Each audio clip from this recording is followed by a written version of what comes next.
म्हणजे Mohini, first year class BMS student. मी आज तुम्हाला येथे अवयवदान या म्हणजे जागतिक अवयवदान या विषयावर थोडक्यात 2 शब्द सांगणार आहे। अवयवदान म्हणजे काय हे आपल्याला माहिती असलं पाहिजे। अवयवदान म्हणजे आपण मरणानंतर आपल्या शरीरातील हृदय, यकृत, मूत्रपिंड, डोळे यासारखे अवयव गरजूंना देऊ शकतो। आपण आपल्या फक्त आपल्या शरीरातील अवयवदान नाही करत, तर आपले अवयव जर कोणाला दिले तर कोणाचं तरी जीवन हे म्हणजे उजळून निघतं। जसे की आपले जर डोळे आपण जर एका आंधळा व्यक्ती आहे त्याला जर दिले तर त्या आंधळ्या व्यक्तीला तर त्या डोळ्याने पाहता येईल, हे पूर्ण जग, हे दृश्य त्याला पाहता येईल आणि त्यामुळे तो खुश होईल की मला कोणीतरी डोळे दिलेत आणि मी त्याचा खरंच ऋणी आहे। म्हणजे आपल्याला अवयवदान करणे हे गरजेचं आहे। म्हणतात ना,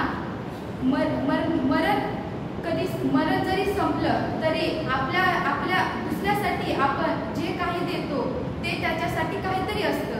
जसं आपल्या समाजात प्रत्येक वस्तू दान करत असतात, म्हणजे प्रत्येक वस्तू म्हणजे ते पैसा दान करू शकतात, काही जण आपल्याकडे जी संपत्ती आहे ती दान करू शकतं। पण प्रत्येकाला असं वाटतं का की आपण अवयवदान केलं पाहिजे? तर वाटत नाही, कारण आपल्या समाजामध्ये अवयवदान ही संकल्पना मांडलीच गेली नाही। असं धर्मामध्ये असं सांगितलं आहे, काही धर्मांना असं वाटतं की मी माझं अवयवदान का करू, की त्यांना वाटतं की माझं अवयवदान केल्याने मी पुढल्या जन्मी मी अपूर्णच जन्माला आलो तर, किंवा मी माझं पूर्ण हे जीवन जर अपंगत्वाने जर जगलो पुढल्या जन्मातलं तर मी अवयवदान का करू, असा प्रश्न पडतो। तर हे आपल्या धार्मिक लोकांना वाटतं। परंतु आपल्या समाजात एक गोष्ट म्हणजे सर्वश्रेष्ठ मानली आहे की दान ही सर्वश्रेष्ठ मानली आहे। मग का असा प्रश्न आपण घ्यायचा की अवयवदान हे श्रेष्ठ नाही? तर सगळ्यात दानासोबतच अवयवदान हे खूप श्रेष्ठ आहे, हे असं मला वाटतं। अमेरिकेने 1954 साली पहिल्यांदाच किडनी प्रत्यारोपणला प्राधान्य दिलं आणि नंतर 1994 साली भारतामध्ये पहिल्यांदाच ट्रान्सप्लांटेशन ऑफ ऑर्गन ऍक्ट हा स्टार्ट करण्यात आला आणि तेव्हापासून 2010 मध्ये भारताने अवयवदान चळवळ सुरुवात केली आणि जागतिक अवयव दिन हा पूर्ण जगामध्ये 13 ऑगस्ट रोजी साजरा करतो। आपणही आपल्या कॉलेजमध्ये 13 ऑगस्ट रोजी आपल्या गावामध्ये म्हणजे हा आष्टा या नगरीमध्ये जाऊन आपण अवयवदान याच्याविषयी काहीतरी म्हणजे जागरूकता करणार आहोत, हे आपल्याला माहितीच आहे। अवयवदान ग्रंथामध्ये म्हणजे जसं भगवद्गीतेमध्ये सांगतात की दान हे श्रेष्ठ असते, मग ते दान त्यांनी असा उल्लेख केला नाही की अवयवदान हे श्रेष्ठ असते, त्यांनी प्रत्यक्षात सांगितलं की नाही की अवयवदानच आपण केलं पाहिजे। ते म्हणतात की दान केल्याने माणसाला सेवा, इच्छा म्हणजे एखादी जर इच्छा आपण जर पूर्ण केलं तर आपल्याला किती खुशी होते।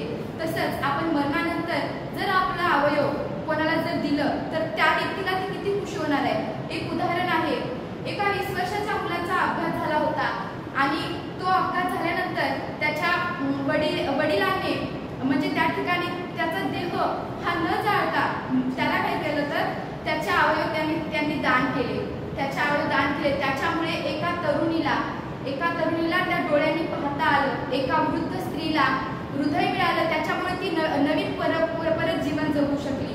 म्हणूनच मला असं वाटतं की प्रत्येकाने मरणानंतर आपलं अवयवदान हे आपण दान केलं पाहिजे।